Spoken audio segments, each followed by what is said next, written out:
right, we are live.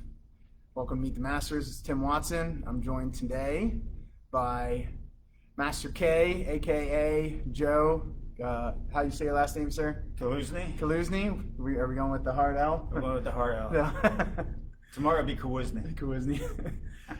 It's funny, whenever we get ready for tournaments, we have at Evolution Karate, everyone calls him Master K, and then we have the kids say Master Kaluzny, and they're like, who's that? It's like, that's Master K.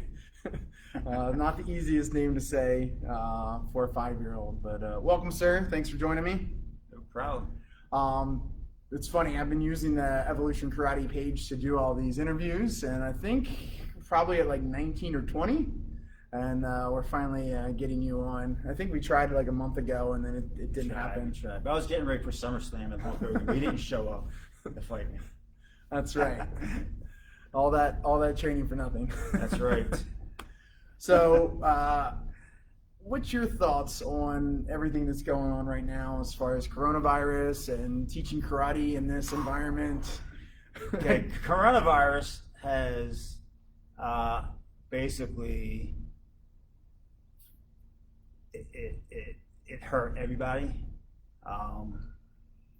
but it kind of like it's kind of proving to people, who's, I guess you say, who's tough enough to hang with it, to deal with it. It wasn't easy. We had to make adjustments, Zoom, outside classes, social distancing in the once we opened up. It was hard, and not just here, but everywhere. It really made us realize either A, how good we are as teachers, or B, we weren't really that good. For the most part, I've seen a lot of people overcome it. Legacy, Kaizen, ourselves, of course, and then I see a lot of schools closing. Okay, on Facebook, other states. So it was an eye opener. It opened up our eyes, realizing that what, we gotta be ready next time. That caught us by surprise. It's interesting. I had an interview with Master Setianto, and he related it to when the economy took a dive in like 2007, 2008, and I didn't think of it that way. I don't think that was a more, it just kind of went. That was a little different because that was economy. People didn't have the money. Right. Right now, it's not an issue of money. It's an issue of feeling safe and comfortable. We do have some people already checking in. I encourage you, if you have any questions for Master K, say hello. We got Ruben Torres from Region 18, Lindsay from Region 11, Great Britain. Hello, ma'am. Awesome. Looks like Wynn, Jessica, got a bunch of people watching. Excellent. Hello. Yeah, you're talking about. I've seen some success stories as well through the WTSDA growth page. The Heltsons, True Balance Karate said that they're up, which is phenomenal and good. Happy for them. You kind of said it. It's one of those where you just got to keep pushing. Right. You can't give up. You can't push. You can't be like, COVID-19, I'm done. I quit. You can't. Quitters never, win. Right? Winners never quit. That's right. An old saying right there. Yeah, it's one of those, some of us are doing more work for the same or a little less. That, it seemed like, and it was like double the work, and we're losing money, but, we're working twice as hard. But that was more, long term. Like right now, it's starting to pick up. It's picking up a lot, actually. Yeah, I think people are wanting to get out when the kids are doing the remote learning. They want the kids to have some sort of social interaction, and this is a spot that we can do it. We can do it safely and keep everyone safe. Cool. So let's go ahead and go into our Wayback Machine. Wayback. And let's talk about how exactly did you get into this? It was so long ago, I don't remember. Crazy world of martial arts. It's crazy, right? Crazy world of martial arts. I probably started in 1985. 1985. I started out in Taekwondo. I was working out at a gym in Newark called think was called ATA Fitness Center at the time, and then it changed its name to Newark Athletic Club, I believe, or vice versa. I don't remember. But I was like 19 years old looking for a gym. I wasn't looking for karate. I was looking for a gym to work out. And I went to this one gym in Newark on Chapel Street called, I think it was called High Energy. Yes. Yeah, and I walked in there and oh my God, there was a person in front of me, a lady, long blonde hair, looking pretty good. And I walked up to her, I'm 19 years old, and I was like, oh, I might like this place, And she turned around, oh my God, she was probably in her 60s. She was like scared the crap out of me. And she was just a bodybuilder, And I was initially going to join up there, but there was no one there behind the counter. So fortunately, I left, and as I was going home down Kirkwood Highway, I saw Newark Athletic Club, or ATA Fitness, whatever it was called at that time, Astro Shopping Center. And I went in there, and I joined up there to work out, And so one day I was working out, and I saw these guys in their karate uniforms doing their thing. And I was like, that's kind of cool, It'd be kind of nice to maybe learn how to fight or, get something out, the philosophy part of it. So I signed up, I joined there. And once I joined, then it was like, I was hooked. I was like, okay, karate's more than punching and kicking. It's a philosophy, it's a lifestyle. My first instructor there was Bruce Auterbridge. He was with the county police, a little short guy about up to here. But he was a tough little dude. He was all about technique. He knocked the wind out of me. He did like a 1-inch punch on me, demonstrating in the locker room. And just took the wind right out. I couldn't even talk. It was just like, come here, and bam! You okay? Yes, sir! And I was like, wow, and like I say, he's a short guy, so it kind of proves that you don't have to be big, don't have to, be strong. It's just your technique. He was the kind of guy where if you laughed in class or smiled in class, it was a no-no. If you had enough energy to smile, then it means you're not working hard enough. So I was there for 4 years, maybe 5 years. I got my black belt there. I got my black belt there, but I didn't feel like a black belt. That makes sense. I knew how to spar. This fly's gonna kill. I need chopsticks to catch this fly. I knew how to spar, but I didn't know any real self-defense techniques because they didn't really teach us self-defense. It was sparring, one-steps, and forms mostly. So I was like, I need to find another style to get into, and I didn't want to do like a different style completely, like Japanese, Chinese. I wanted to be Korean, like Taekwondo, and that's when I saw Master Godwin in Newport, because I lived about 2 miles from the school. Okay. And this was before Google, internet. The Yellow Pages. Yeah, no, that's what I did. The Yellow Pages. I'm looking through the Yellow Pages, And it was saying like, same style that Chuck Norris does. He trains police officers. He uses weapons. And I was like, this sounds really cool. And then I went in there and I talked to him. He was Mr. Godwin at the time, Samdan. I talked to him. I really liked the school. The school was clean, but it wasn't fancy. It was like maybe 2,000 square feet, maybe 3,000 at the most. Wood floors, not the most even floors either. It was old school. I had all these weapons hanging on the wall. It was really, martial arts school. And I signed up there. He started me off as a brown belt, which I was perfectly fine with. I got my butt kicked by most everybody there because they were just, the intensity level there was so much higher than what I was used to. What year was this? 1989. Okay. Ish. Yeah. And there was no black belts in that school, except for one. Frank McLaughlin, I think his name was. Yeah. And other than that, there was no black belts. And anytime Mr. Godwin at the time, he had to leave, he would have to find an instructor from a region to come and take over the classes. So this one class, I had Master Gordon teaching the morning class. And I remember, I'm a brown belt, but I just got my brown belt. I've been a brown belt for like 2 weeks there. So I didn't know anything about history, terminology about Tong Soo Do. So he kept asking everybody questions. That's how it was back then. It was like no written tests, it was all oral tests. And during the class, and classes were like an hour, 45 minutes long too. he would like ask all these questions. He'd get to me and ask me like, history about Pyongyang forms. I'm like, 'cause I didn't know anything about Pyongyang forms. And he just kind of looked at me kind of funny. Then I had to explain to him why. So the next day, when I took morning class, we had to do a warm up, and he was warming us up, and he was making us do laps. And he said, okay, he was holding a shanai.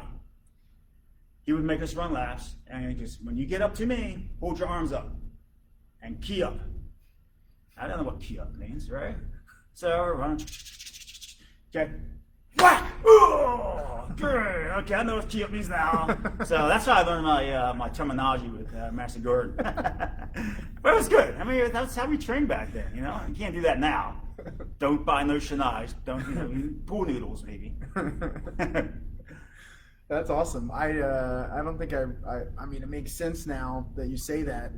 Were there any other instructors that you remember that, obviously Master Godwin had a history with Master Godwin? Yeah, it was mostly Master Godwin. Master Marvel, he came down when Master Claus came over. Okay. When Master Claus started working for Master Godwin, Master Marvel would come over on the weekends. We would have a SWAT camp. And basically, SWAT camp was Friday, Saturday, and Sunday night at the Dojang. So we would have to sleep on a wooden floor Friday and Saturday night. And I always talk about knuckle push-ups, right?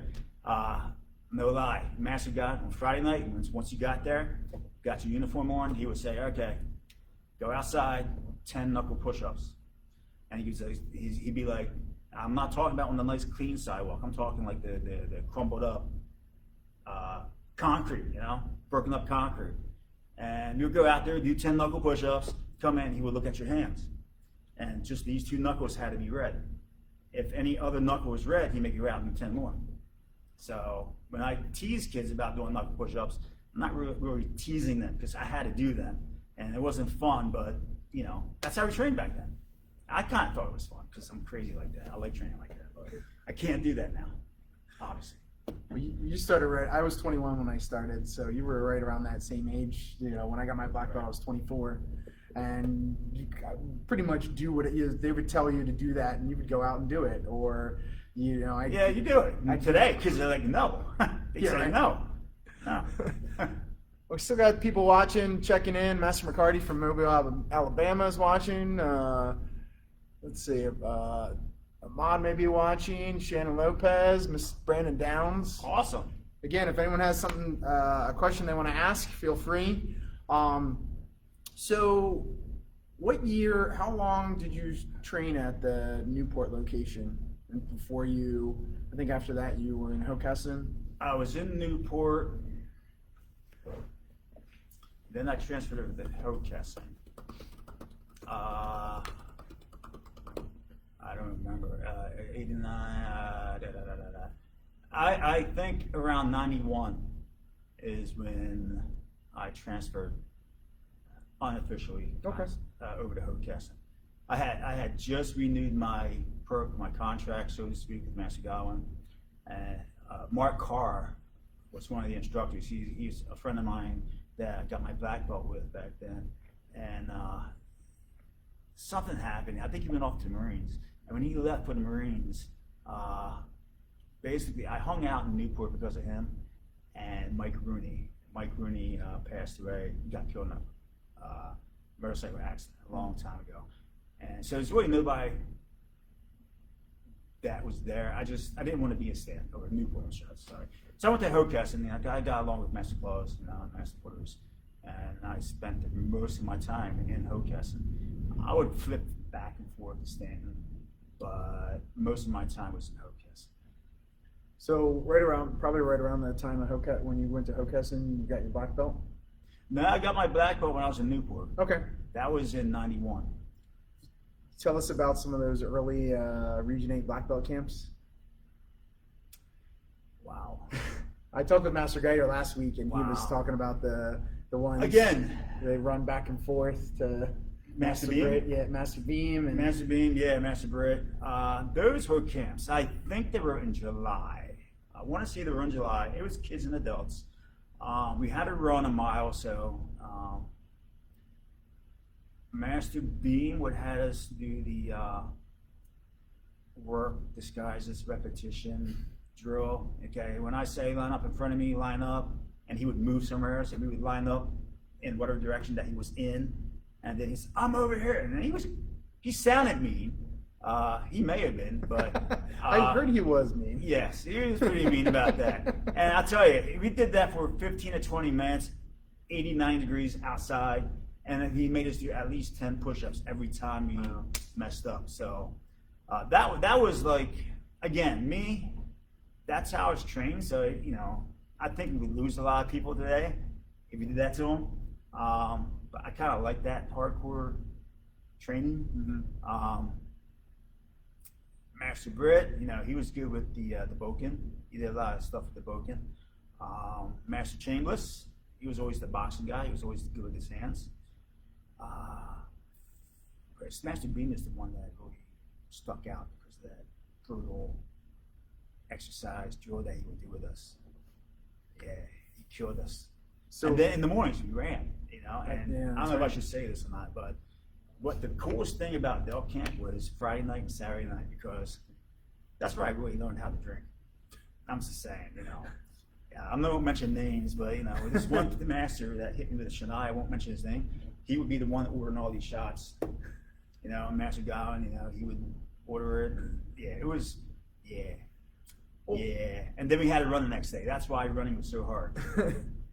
Well, it's one of those things where you go to camp, you work hard, and then the fellowship is still a great part of it is the Black Belt Camp and Masters Clinic. It's great camaraderie. I mean, it's like, you know, it's a family type thing. Mm-hmm. You know? Absolutely. So for those of you that are watching that are students at Evolution or have ever been tortured by Master K, now you know where all that comes from. The 10, doing 10, 10, and 10, or 10, 10, and 10 is not mine. That's Master Marbrook, Muhammad Marbrook. That's his. He did that. I saw him do that in Stanton one day, and I liked it, so I stole that from him. So if you don't know what that is, it's when you do a ladder. So you do one jumping jack, one push up, one sit up, then 2 and 2 and 2, and all the way up to 10, and all the way back down to 1. And yeah, when that happens in class, either they've done something wrong, or it's just one of those nights where it's time to torture people. Yes. Most of the time, it's just to make them stronger. Yeah, absolutely. I try not to punish people with exercises because then they think exercises are bad. But you got those younger kids, they don't know how to stop talking, and you need to burn energy off. So, moving on from you're in Hokkaido. When did you actually become an instructor for Master Godwin? 1999. Okay. And that's when I got my Samdan. I got my Samdans, and I was like, okay. I wasn't looking at being a master, honestly. It's like, that's not going to happen because I don't go to school. That's how it used to be. I was working in the engineering field, so I was making good money, so I'm not going to make good money teaching karate. So I didn't really see myself being a master. So in 1999, when I got my Samdan, I was like, what am I going to do now? You know, I'm going to learn Kun Song Kun. Then that's it, you know? There's really nothing else. What else am I going to do? So I figured, maybe I should start talking about or looking at teaching, you know? So I went to Master Godwin, I asked him about, and he was like, I got just the thing for you. And it was a satellite program at First USA Bank. Had about 15 to 20 adults every, I think it was Tuesday, Thursday night. And Master Claus ran it in the morning, I ran it at night. And that's how I really began teaching. And of course now, 1999, I told you how I like to train, right? So I was very militant. I didn't smile, I didn't goof around. I mean, anytime, now these are adults, anytime they would like talk or goof off a little bit, I get pissed off. I made them do exercise, I made them do push-ups, I yelled, I screamed. I wasn't a fun guy. Chris Jones, Bolo, Tom Lake, yeah. There was guys, Todney Smallwood, Terrence Baldwin, all these guys, right? Those are the guys that kind of created me a little bit. Those are the guys that kind of made me not be so hardcore because they were big wrestling fans, as you know, right? And at that time, that was the attitude there. That's right. You know, it's The Rock and all that. So We would get together once a month before pay-per-view, order pizza and stuff, and watch it. And because of that, because of them, I didn't start goofing around, but I kind of lightened up a little bit, and we were having more fun. I worked them hard, but we were having fun doing it, and we give out certificates to people. John, how do you say your last name? It doesn't matter how you say your last name. And people start bagging up, laughing.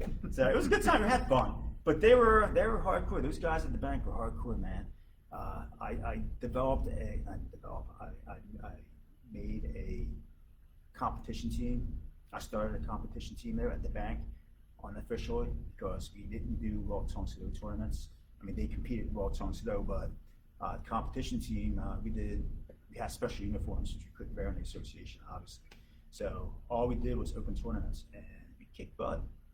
I didn't compete. I was just coaching them, but they were bringing home trophies bigger than them. It's like Judy Isabella, she's like this tall. Right, she's bringing home a 6-foot trophy, Chris Jones, like 2 up Tom League. So that was my teaching experience with them when I started teaching.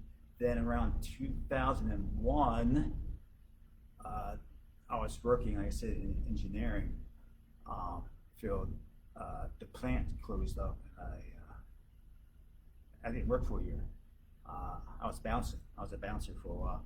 They don't call that bouncing anymore. I think it's called security now, but I was a bouncer for a while, 6 years or so.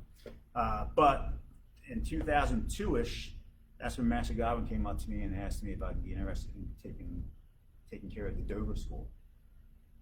And I was like, I'm gonna have to start working pretty soon, so why not, And I was in Dover for about 6 months, and then the instructor here in Middletown in 2003, I believe, left.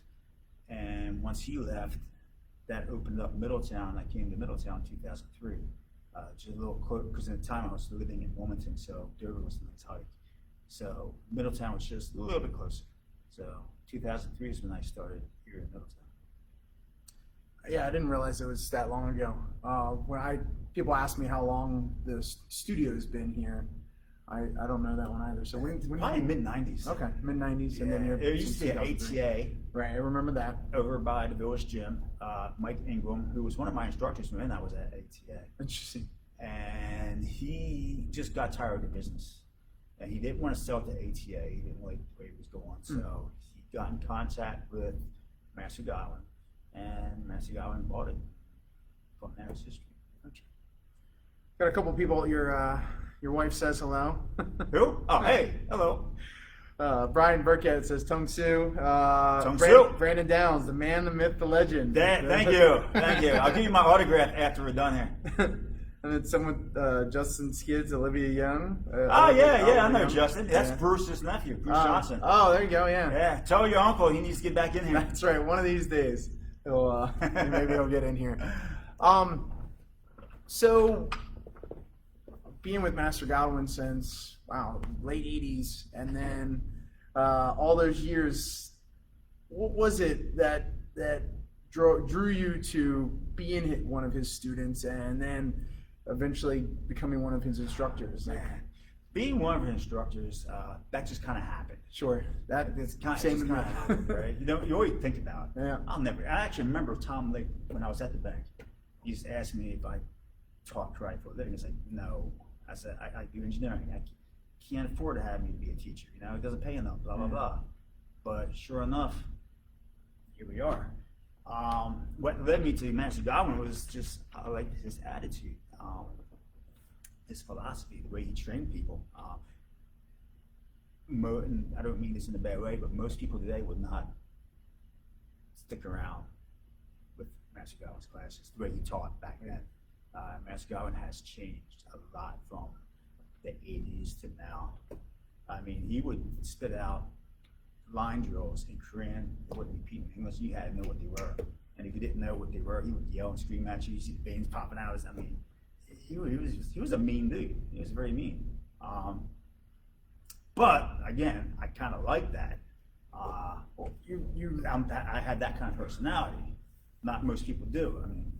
That's how it was. You look back and see some of the students that he created out of that. He created phenomenal students, and not just students, masters. Masters. You got yourself, you got Aaron Watson, you got Patrick Priest. Well, I'm just talking about if we go back to that Newport, yeah. Master Waters, Master Master Claus, Master Santiago, Marlborough, Dante, yeah. Master Davis, Master. Oh, no, I'm just kidding. He's not watching. Master Myers again. Master Myers. I was talking to her 1 or 2 nights ago. She was talking. I was Tyler Brown. Remember Tyler Brown? Yeah, of course. I got invited to one of his. I shouldn't say anything. I can't say anything. It's a surprise, but Mum's the word. Mum's the word. 3-0 going up. Man.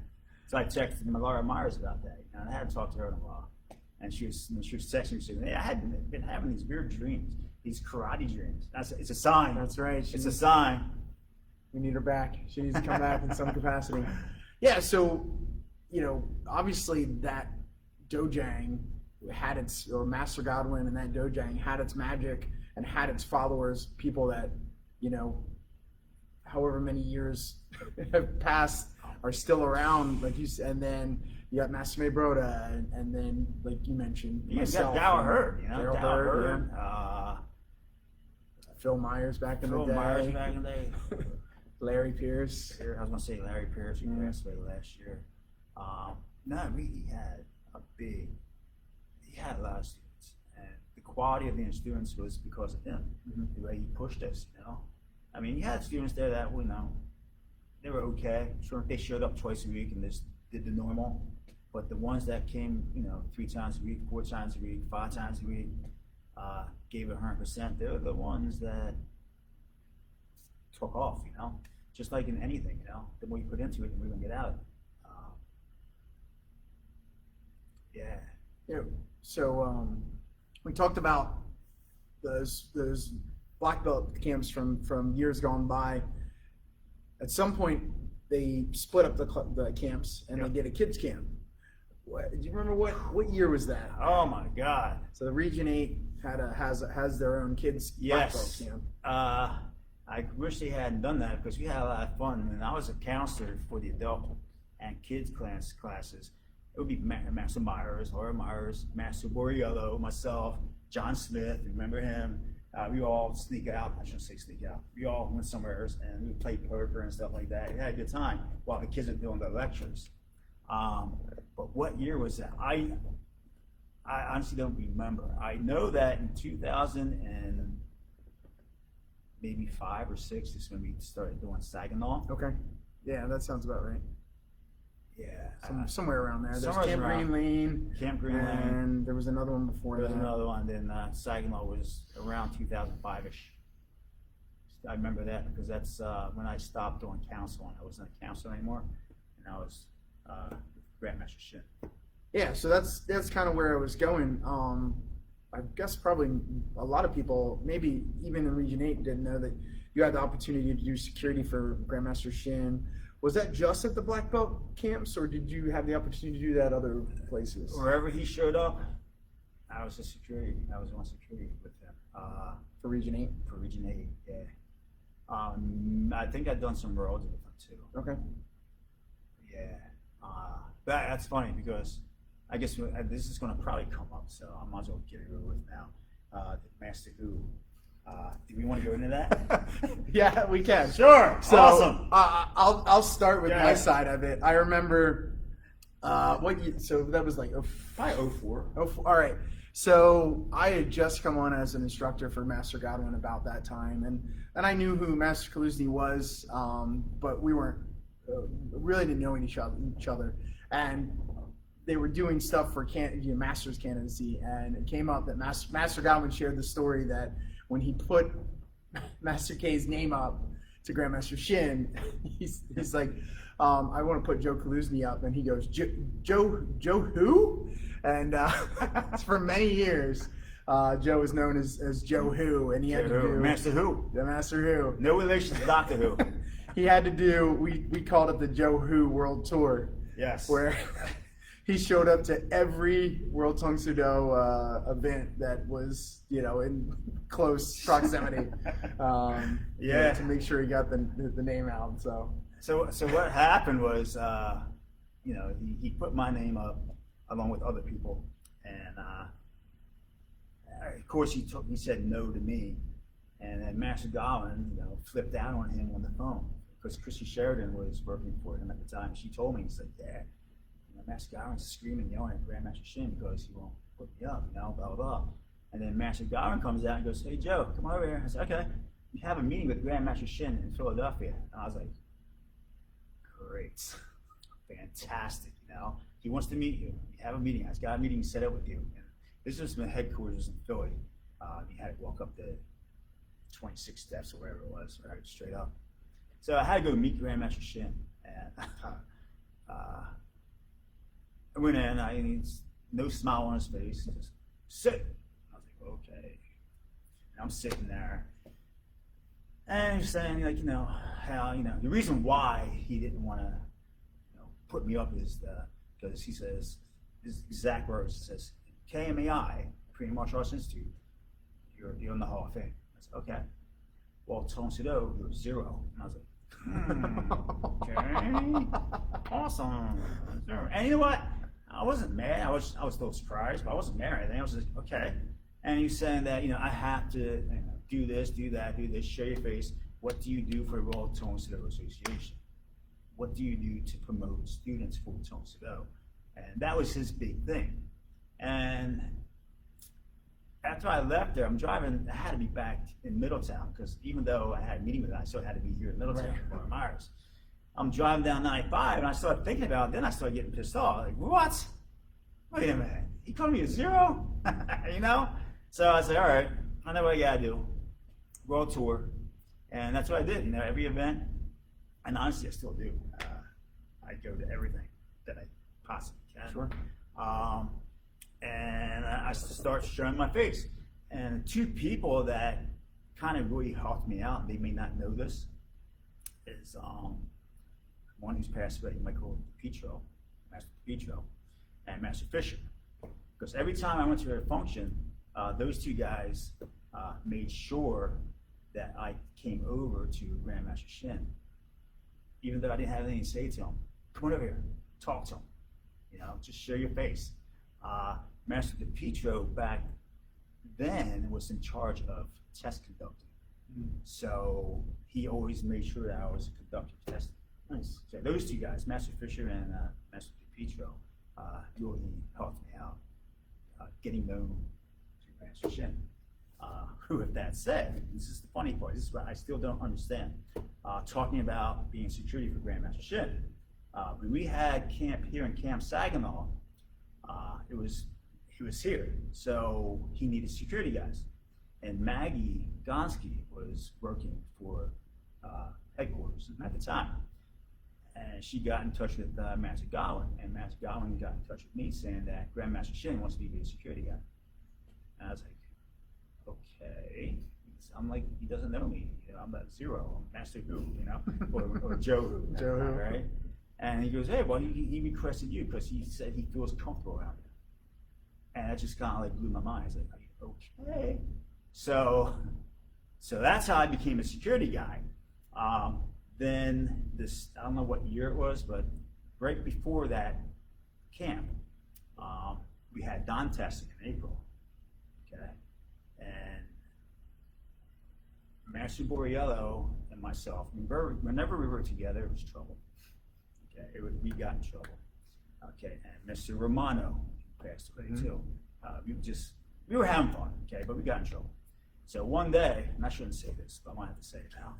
One day, we were at black belt testing, and I didn't have an assignment, and Antonio Borriello didn't have an assignment. So we were hanging out together. That was trouble. So I saw Grandmaster Shin sitting in his computer chair, right, watching the testing. It has wheels on it, right? So I said, hey, Antonio, and I'm joking, right? Come over here. I'll give you $10 if you push him out into the floor there. And he started laughing, right? He walks away. So maybe an hour or so later, I'm standing there, and I see Grandmaster Shin turn around. Joe, I'd kill you! And I was like, what? What happened? What? I didn't know what was going on. So Master Midas, who I hope is watching, because I want to get even with you. Master Midas runs over to me. He's laughing his butt off. He goes, Master Boyo told me that you were going to give him $10 to push me. I told Grandmaster Shin you were going to give me $50. I was like, oh. So I'm like, he got me good. He got me good. And I'm like, the whole time I was like, hey, he wants to kill me now. I'm going to be a security guy too, for the first time ever. And this is going to be fun. So, yeah. So I got threatened by Grandmaster Shin. He was going to kill me. Oh, that's fantastic. I forgot about that story. Yeah, I didn't forget. That's awesome. Oh man, we're gonna get back to that. I just want to. We got some people saying hi. Milton Alexander, Milton, we miss you, man. get back in here. Brian says Master Godwin of the 80s and 90s sounds like Master Hicks of the 80s and 90s. Both have softened. It sounds like Pretty much, yeah. All that, like, I would say 60s, 70s, 80s era. It was probably all the same. 90s, early 90s. Then around mid to late 90s, it started changing a bit. Yeah. Mike McGonigal says hello. Jovel from Jovel. Costa Rica, Evolution Rocks, Pura Vida. Hello, He's come sir. visit again. That's right. Well, happy to have you. Come see the new mats. And Pam Russell says good afternoon from Region 5. Hello, ma'am. Hello. So, tell me some of the memories from being able to hang out with him. Obviously, you had the story where he said he was going to kill him. Yeah. Well, That's after hilarious, that, but- okay. So now, to be security for Grandmaster Shin, we had Master Merle, who was in charge of that at the time. Sure. And Matt Gonski, and they both said that, hey, you're security for him. Don't talk to him. Don't socialize with him. You just watch. Don't do anything, right? So I can't remember who the two other guys were. It might have been Rick Harsh. I can't remember the other two guys. So we go to camp, and we're like, Bill, can't talk. He invites us inside. We're going inside, and we're sitting there, and we're not really supposed to talk to him, but we gotta talk to him. He's talking to us, you know what I mean? Right. So we did talk to him. We talked a bit. That first year was funny because we had the little gator golf cart, right? Yep. And the first year at Camp Saginaw, you all know Camp Saginaw. It's like Yeah, it's hills, a hill. right? Yeah, it's the hills. Well, Grandmaster Shin decided he wanted to walk, so I'm walking with Grandmaster Shin. I'm saying I'm walking all over the camp with Grandmaster Shin. And the camp has this, like, where we do the bonfire down at that certain level. Once you get down there, there's no cell reception. So the other two guys were freaking out because they didn't touch me. They didn't know who Grandmaster Shin was. They didn't know where I was. They were like freaking out. And I didn't know. He just wanted to walk. And finally we come back up and they're like, you guys scared to death, I said, well, you want to walk. I'm not going to say no, And that was the first year. The second year, then after that, it seemed like I was losing security guys. It was just me. It's just me and Grandmaster Shin. And we would walk, and he would talk a lot about nature. He would walk up trees. He would pick up little things off the ground, bark or whatever, and taste it, and they would explain what it is, what's good, what's not good. He used to watch PBS, Lawrence Rock, all those kind of shows. He was really into like the Discovery Channel and stuff like that. He thought it was amazing how they have these machines that come in, they grab a tree and just yank the whole tree. He talked a lot about nature. He talked a lot about being a master, what's important about being a master. Because I don't know if you know, but to be a master in the association, it was a lot of obstacles you had to jump over, especially when Grandmaster Shin was around. And there's a reason for that. A lot of people got their master's belt and they quit. They would leave or they would go somewhere else. So he really wanted to make sure that you were dedicated to Tong Sado, Tong Sado. He would explain, history. He would talk about how he got into it, who he thanked. H.U. Lee was one. He was the Grandmaster for ATA. He told me they weren't friends, but he's the one that introduced them to, I think it was EFC, building companies and all that kind of stuff. But he really talked a lot about nature, when he said to become one with nature, he meant it. You know, he's all about nature and how important it is to be an ambassador for the association. He didn't care about your technical ability. I mean, yeah, he had to be good, he had to look good, but it's more about being an ambassador. That's what being a master is, promoting the art, keeping it alive.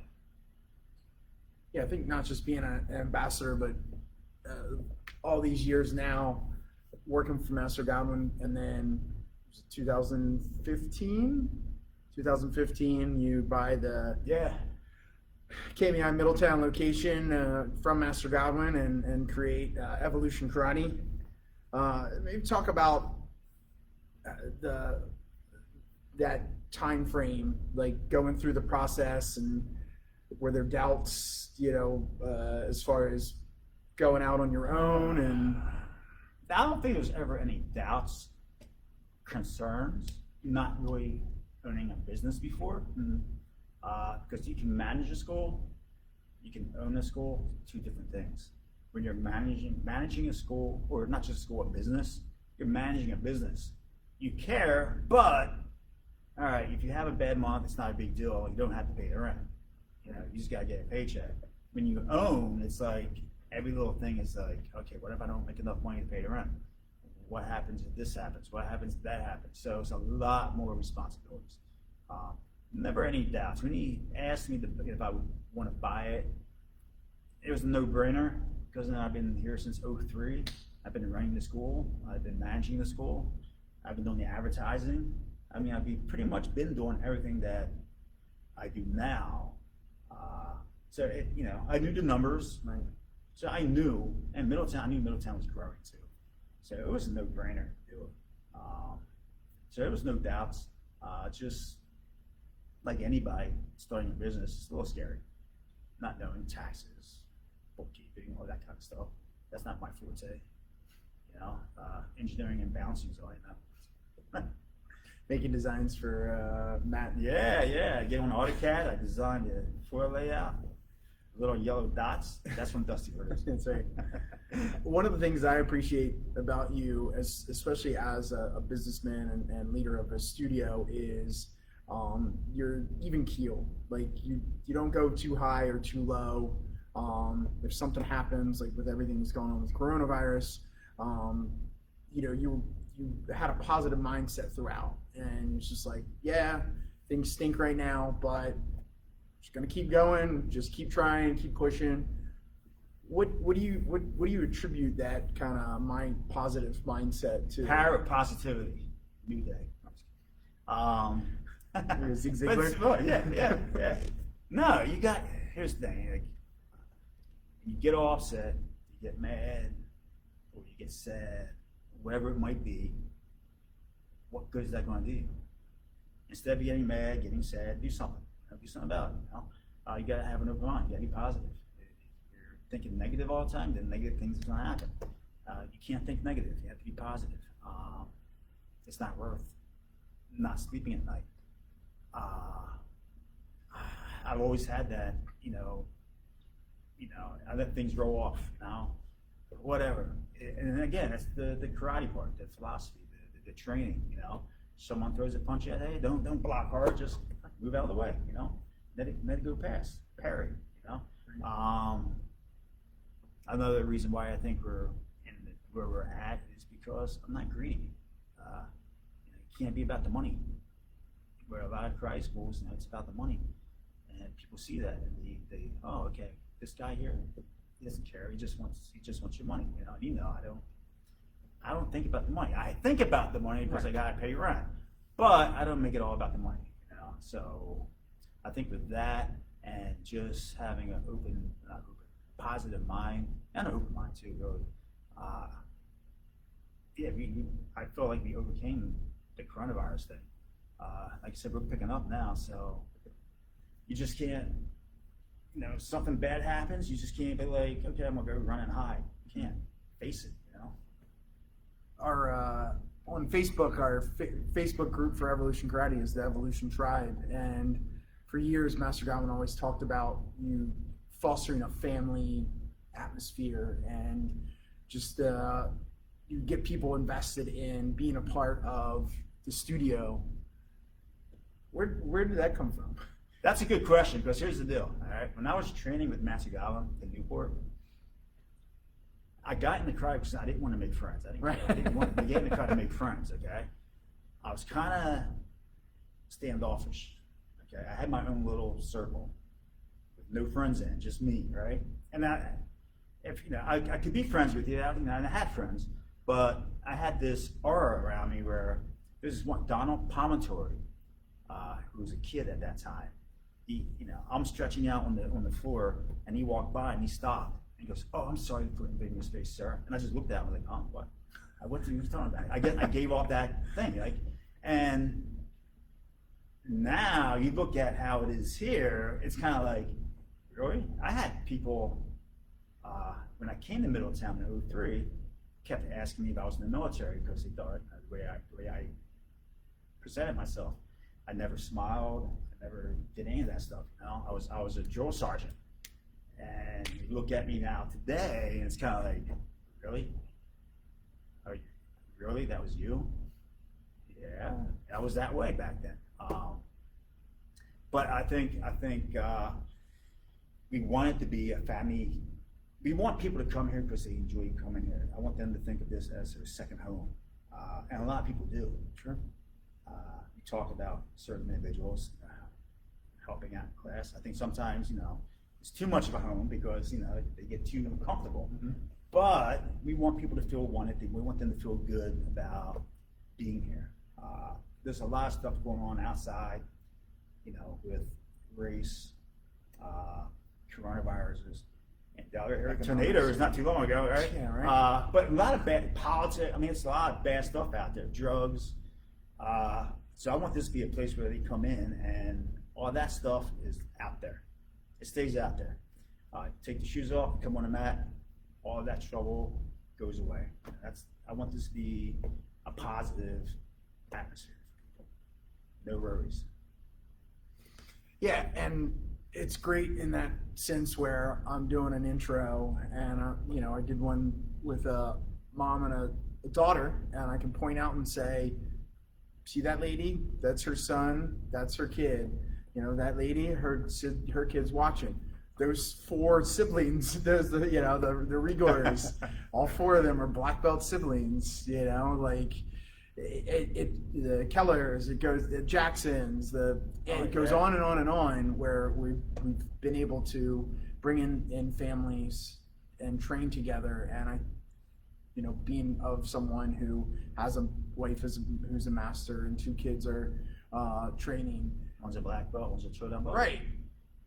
Family is very important to me, and in November it'll be 4 years since I've been at Evolution, and right from the get-go, it just felt like everyone you walk in the door and it's like, "Oh, hey, how are you?" Even if they was like, I've seen you in tournaments and things, or I saw you at Kaizen or wherever the case may be. They just, people just make you feel welcome, and it's a great feeling to have. To have that and to be a part of. Well, we are a part of the World Tongsito Association, so it's kind of like, to me, it's like, yeah, I'm Evolution. Yeah, I was Korean Martial Arts Institute, but we're all under the same umbrella, so to speak, World Tongsito. So I could go to Worstown, is it? Or Master Godwin School, Mm-hmm. and I think I'd be welcome as long as he doesn't try to get me in trouble with any other grandmasters. But I could go to Philly, right? Master Gordon. I could go to any school in the world. Absolutely. And because we're a World Tongsito, see my World Tongsito That's right. Association, it's like one big giant family. And then when I was with KMEI, I was KMEI Middletown, but I came to Dover a lot. I go to Stan. We're KMEI. We're all KMEI. Mm-hmm. Even now, as Evolution, I still say, I still got KMEI blood in me. Right. It's like I'll always be KMEI. Sure, so, absolutely. Right. Same that like Legacy Shoshin, it's all the same. Legacy Shoshin, Kaizen. What's that other school? Oh, Cornerstone. I can't forget Cornerstone. one of the things that I like as far as evolution Gem. goes, hidden gem, yeah. Now you get my name. Roman Shin. Roman Shin. That should have been what was it? I forgot. The Roman Empire. Roman That's Empire. what Roman Empire, right. Roman Empire martial arts. You're talking about the World Tang Soo Do Association as a whole, and it's awesome to see the students embrace that as well. You know, we have a pretty good. It's been kind of heartbreaking this year with everything that's been canceled. Last year, we had the U.S. Championships in Connecticut, and Bethesda Mason's parents, they did an auction for the, I believe it was a blanket. Yeah, the big quilt. Big quilt, and they, I forgot how much it was, like $2,000, $3,000 they get it on, won. Is that the one with Grandmaster Godwin shirts? All the shirts, yep. Yeah. So that was amazing how the people really get involved with the association. I mean, everyone's like heartbroken because of the Region 8 October Championship. That was like, you know, that's my vacation, really. You know, I'm on vacation this week, but I'm not really on vacation. I'm still doing stuff. I'm working, but I'm just not in the school.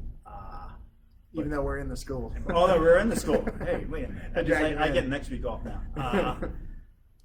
Yeah, everyone's like down with the tournaments. Worlds was Worlds. canceled. They plan these things out like ahead of time. Even black belt testing. You know, I've seen some parents, kids, they want to go watch their friends test for the black belt, which they couldn't do this year because of COVID. You know, they could Zoom it. I believe they was Zoom, but it's still not quite the same.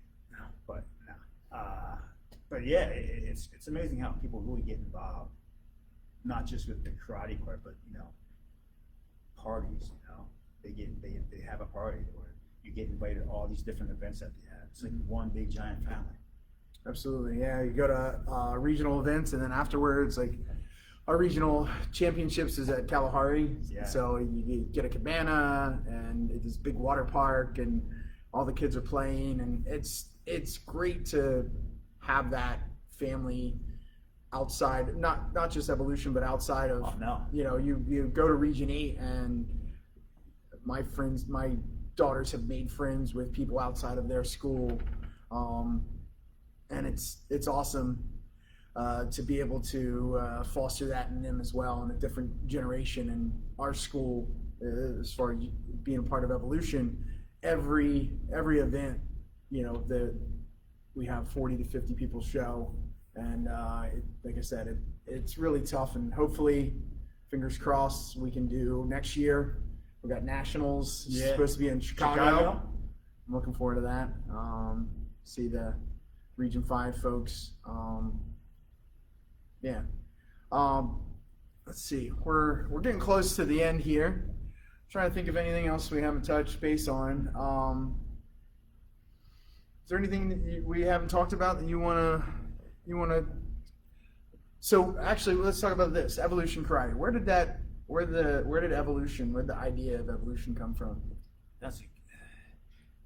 The hardest part when taking over the business was, one, a name, and two, a logo.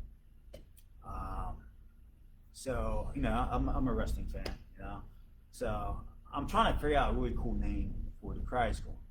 And for the life of me, I couldn't think of anything. I thought maybe Middletown Martial Arts, MMA. I said that might not go too well. It might be, I don't know. But that's too plain, you know.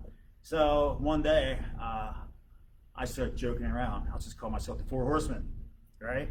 And then I was like, no, wait a minute. A lot of the groups are out there, you know. Then I remember Evolution. There was a group called Evolution, and I was like, Evolution. I can work with that. And I was like, because basically with martial arts, what I want us to evolve. I want us to evolve. I don't want to be just a ordinary punch, kick, karate school. I want to evolve. I want to be more than that. So I was like, evolution. So that's how I came up with evolution. Then the logo, that took the longest. I couldn't find anything. I'm thinking fire and ice because of evolution, fire and ice, red and blue. And one day when I Googled a search for it, it didn't look like that. It was that, but it was all chromed out. It was all chrome and it looked so cool. Well, unfortunately, it was chrome, and I can't really get that look on a uniform. So I gave the logo, I made up the logo, I changed the chrome, I made the red and blue. I figured, you know what, I'll put the Korean flag in there. I got the Tong Sudo characters in there, and that's all I did. Then I took that sketch to a place called Crazy to a T, and he made that. And basically, the blades around the Korean flag, you know, that represents the students. You know, I want them to be sharp. Hence the blades. You know, I want them to be sharp. It's shiny. I want the students to shine. So that's basically the history behind the logo itself. People just look at it, that's a really cool logo.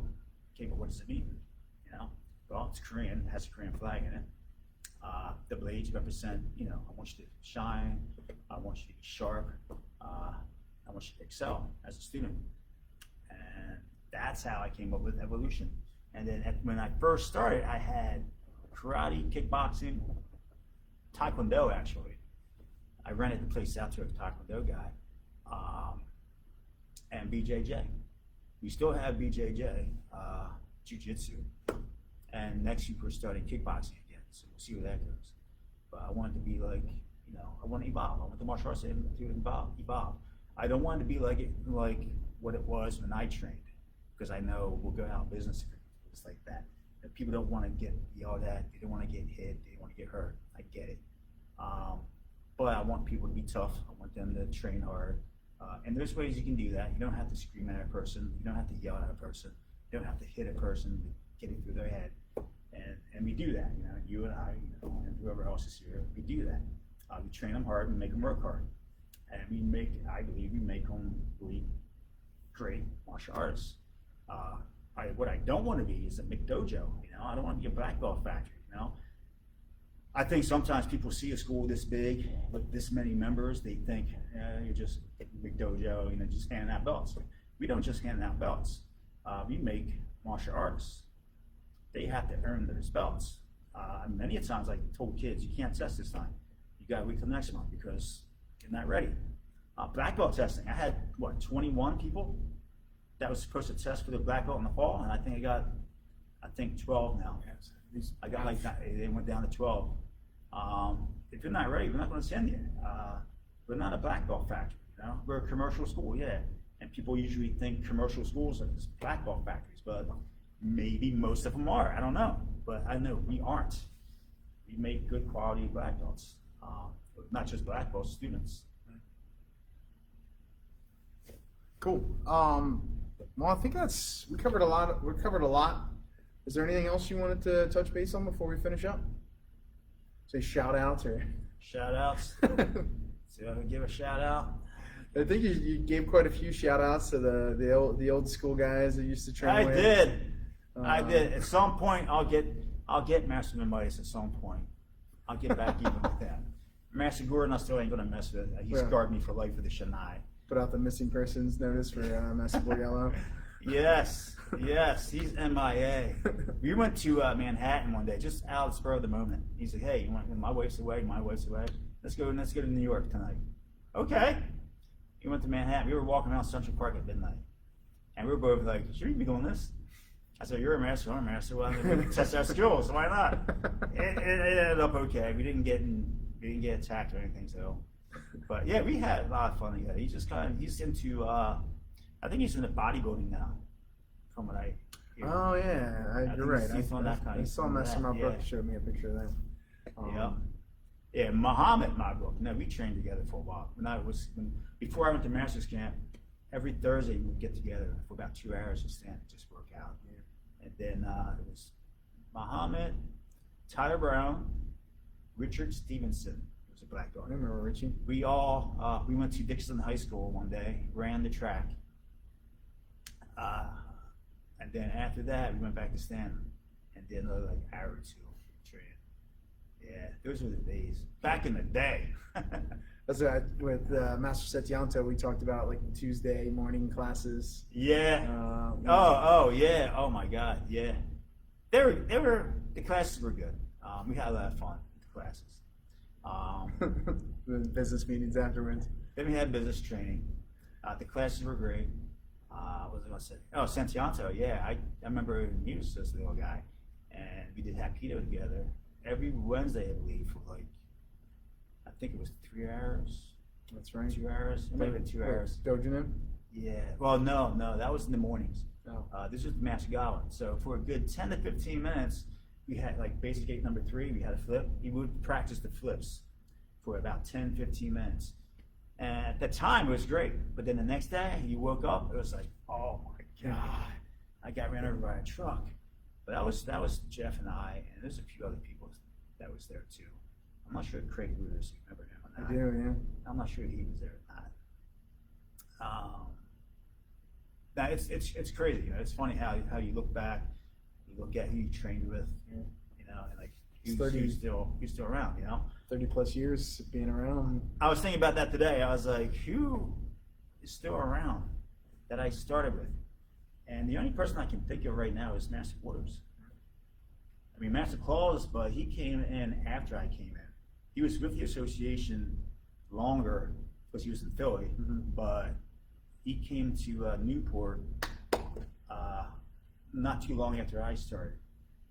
But he was there before I was there. And I think he's the only person that I know of that's still around. I think he's still around. You still around? I don't know if he's watching that.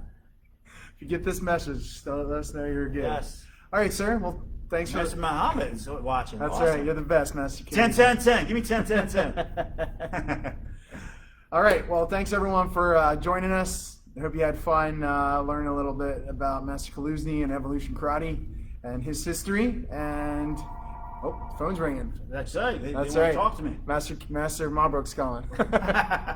Thanks, everyone. See you next week. Bye, guys.